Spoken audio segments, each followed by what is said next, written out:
This is the Koenigsegg CCGT, a GT1 race car that was outlawed before it ever competed. Built back in 2007, it disappeared from view soon after, but has recently resurfaced. Who better to give us a tour than the man himself, Christian von Koenigsegg. So Christian, here is the CCGT. Where did the idea come from? What happened there? Yeah, so when I started Koenigsegg, I understood I need to prove the brand and make sure it's visible in a very competitive marketplace. And I was very fascinated by GT1 racing, and I got a hold of the GT1 regs. So I said, I'm going to build a road car as close to as I can to the GT1 regs, so then when we do a race car, we don't need to change so much. Wow, and that was the CC8S? That was the CC8S, correct. So what, the CC stands for Competition Coupe? Competition Coupe, yeah. So because you were always going to go racing with it? That was the idea. And in the regs, the cars are not allowed to be more than 2 meters wide. Yeah. So I made it just under 2 meters wide. This cockpit area was not allowed to be less wide than 70% of the frontal area of the car, this area. So I made it exactly to that number, so it's not bigger than it needs to be, and not smaller than it's allowed to be. Yeah. And of course also the proportions and the size and so of the car was like GT1 proportions. Yeah. So I wanted to make it easy for us to make a good race car from the road car, from the get-go. So and that was because those GT1 regulations were quite iconic back in the time, weren't they? I think so. I mean, you had the cars like the F40, like the McLaren F1, the Jaguar XJ220, and then of course later the Porsche GT1, the CLK GTR, and all of those cars. So how many years did it take before you actually got round to building So I started reading those regs and creating the first prototype back in 94 to 96. And then of course we focused on getting the production car out, because in order to go racing we needed to build 20 road cars first. So we had to do that. So we got into production and delivering cars 2002. So we kind of started this project in end of 2004, early 2005, because we said it will take a few years to create the race car, and then we will have hit at least 20 road cars. Yeah. So this car is very much based on like a CC8S chassis. There are some CCR parts in it, which was an evolution of the CC8S, and it was finished in 2007. And shortly after, we're doing some very positive shakedowns. They shut down the series. So do you think that was just to spite you? Was that? It felt like it. It felt, oh, they're coming. Okay, we don't want to race here anymore. I don't know. No, I mean, I don't know. I don't think that. But it's a very cool car. So what changes had you had to make externally to make it into the race car? Of course, I mean, you have a lower ride height on a race car. You have the regulations for the tires and wheels, so these are 18-inch wheels and tires for the regulation. Of course, breathing more downforce. We actually, in a way, we were not allowed to breach certain air shapes of the car for the splitter, so that looks a bit different. The wing is not allowed to go outside of the corners of the car. We added these louvers to get air out. Of course, carbon brakes.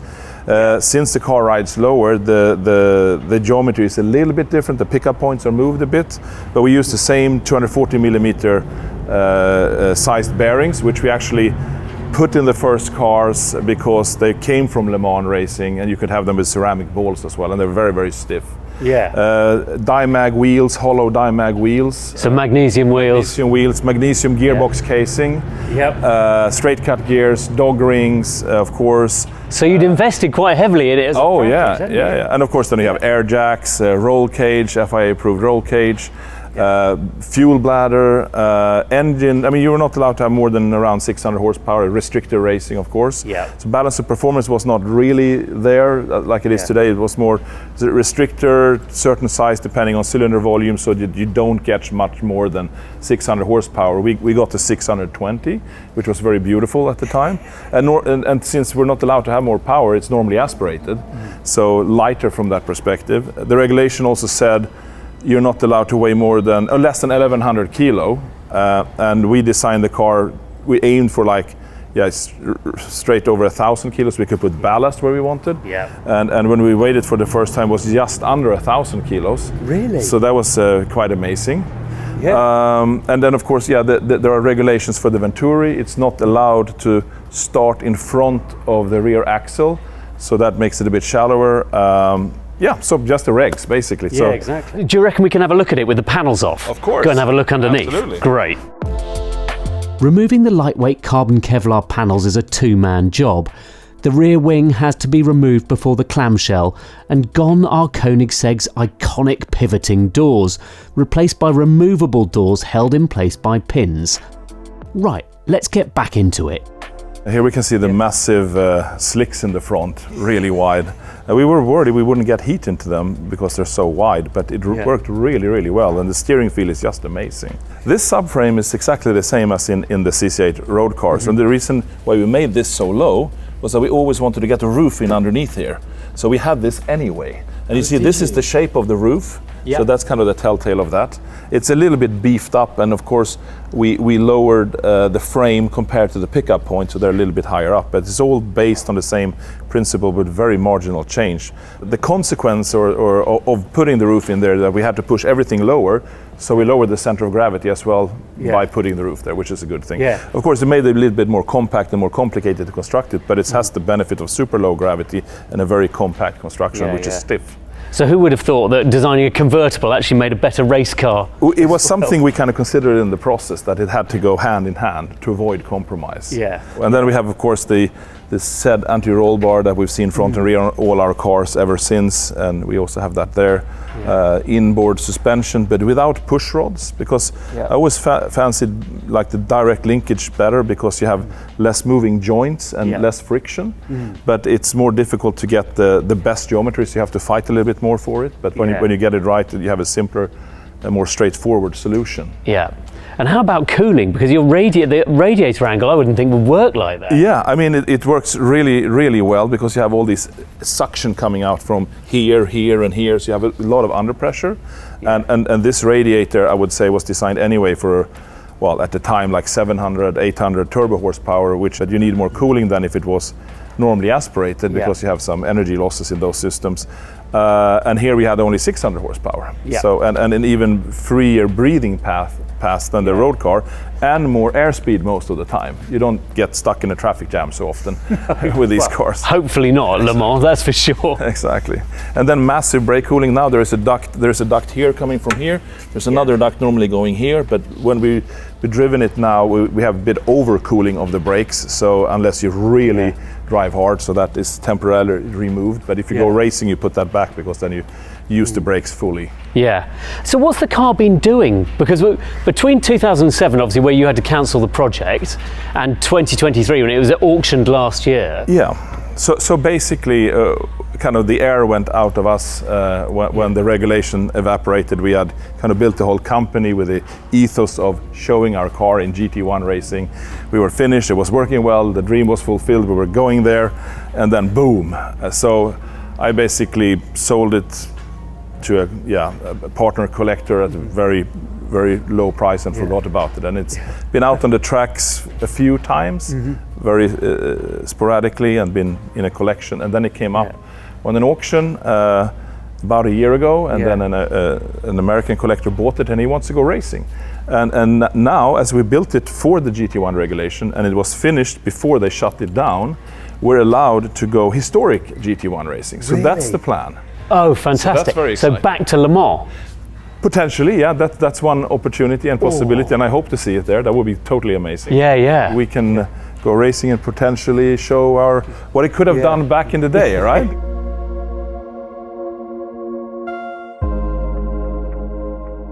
So obviously you've got a different door here now, so you haven't got your very flashy, whatever you call it, dihedral doors. Exactly. So of course that mechanism is slightly heavier than two small swan necks, and we also needed a quick release system with just a pin, so we could just remove the doors in a couple of minutes here now. And so you never parallel park, because that's kind of the reason why we have the dihedral synchrohelix door mechanism, that you can parallel park with your door fully open, and here that's not an issue. So we go for purpose, so therefore that's gone. And that's also partially why we could become so extremely light, that we really have nothing we don't need on this car. How much weight did you save between road car and race car? Race car was 1,000 kilos. Yeah, so the road car, the CC8S was like 1,280. Okay. So, and this was just a ton around 1,000 kilos. Yeah. That's impressive. Yeah, it's not bad at all. Yeah. So of course you have a plastic side windows, completely empty doors. We have this fancy double-skinned front and rear clamshells. Here it's just super thin carbon Kevlar sitting on pins. Much more flimsy, of course, but strong enough for what it needs to be. The wing does not load up the bodywork. It sits on these struts back here. So yeah, it's just made as light as it possibly can. Yeah. Yeah, no, it's great. It's great seeing it with all the panels removed, and so you can see inside and see the roll cage you had to put in, and it's quite a bit of work, isn't it? Oh yes, yes. I mean, there's a lot of things going in the race. Of course, telemetrical systems, fire extinguisher systems, air jacks, racing. Braking system, of course, we have power steering, but not power brakes. Sequential shifting. But you had to take the supercharger off it because the CCA was supercharged, wasn't it? Correct. We didn't have to, but it made no sense because we were not allowed to have so much power, and it was restrictor racing. So we calculated that we could get to the desired power without it. So then it's simpler and lighter, and it also sounds completely insane as a result. This thing is just the best sounding. And what does it rev to? 8.8. Yep, good bit of revs. It's pretty good for a 5 litre, Yeah. And so you have to do any work on the internals of the engine? Oh yes, yes. So it's higher compression, of course, different camshaft, different valves, slight modification to the dry sump system, but that's very similar. And different mapping, of course, different exhaust system, different intake system. This has a roller throttle body. Yep. So when it's open, there's just nothing in the way. Then restrictors, of course, is needed for racing. So yeah, so you had to get all of that nailed. So you'd got it to a pretty good state.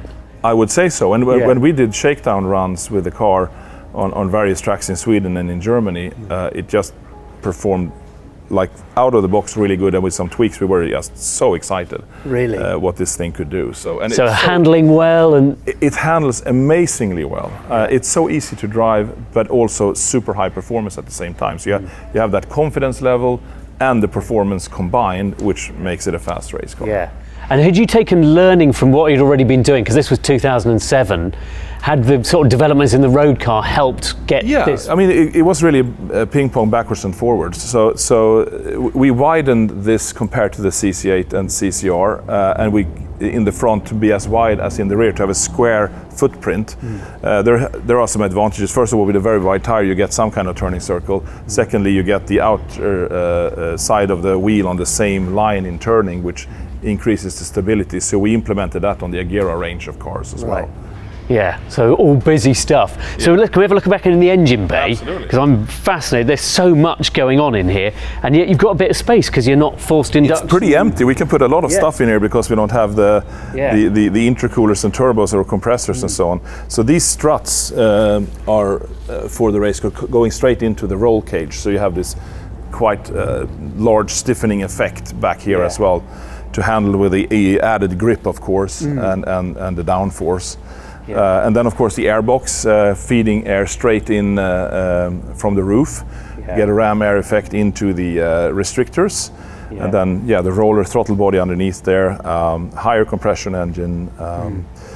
Tuned. No mufflers on or anything on these. Exactly. This is straight piped, and of course it's a balanced exhaust system for normally aspiration. But with this exhaust system, you can slot in. You can change the end piece and put a muffler here for tracks. And that's something that has happened now later in the process, where the kind of noise regulations have come in.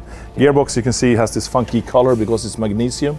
Yep. So, and back before you were doing your own gearbox as well. This is not our own gearbox. This is from Cima in Italy, and straight cut gears, dog rings, beautiful, very nice, quick actuation. But a sequential manual. Sequential manual, exactly. And originally we had VPS dampers on it. It's been now upgraded to Öhlins just because of spare parts and so on, and Swedish brand, of course. So. Absolutely. So can you take the learnings of this? Could Koenigsegg do a new race car? Could you go back to Le Mans? I would put it like this: if we could build a competitive race car the way it felt to me that it was competitive back in 2007 when we were 30 people, I guess we could build a race car now that we're 720 people with a lot more experience and a lot more tools. But I really am only pretty much interested in this kind of GT1 category, where you have a restrictor depending on your cylinder volume, and then you have a weight target, but that's your balance of performance, and it has to be based on your road car, and it has to resemble your road car, and it's GT1. That disappeared, and this kind of more prototype racing came in, and now you have hypercar racing, as they call it, but those looks nothing like road cars. Yeah. Because I like the idea of really directly learning from racing to the road car and vice versa, and that you get kind of to relate to the car on the track to something you could potentially buy for the road. I think that's the most exciting racing that I can think of. So I've been kind of waiting that someone will reinstate the GT1 kind of regs. I mean, there were GT2 and then GT3, but even if you may be allowed today to have a carbon monocoque in GT3, I don't know, but then you're competing against 911s and Ferrari 488s, and you're bogged down with balance of performance. It doesn't matter what your starting performance is, you will be bogged down until you perform no better. And it's just meaningless then to have a real mega car as a basis. It just makes it more expensive. So it should be a category where you start out with hyper mega cars. You're not allowed to change too much. You have restrictor, you have a weight limit, and the rest is fairly open, apart from some measurements and things like that. So. A little bit of unfinished business for you. Yeah, I think so. Or unstarted business almost.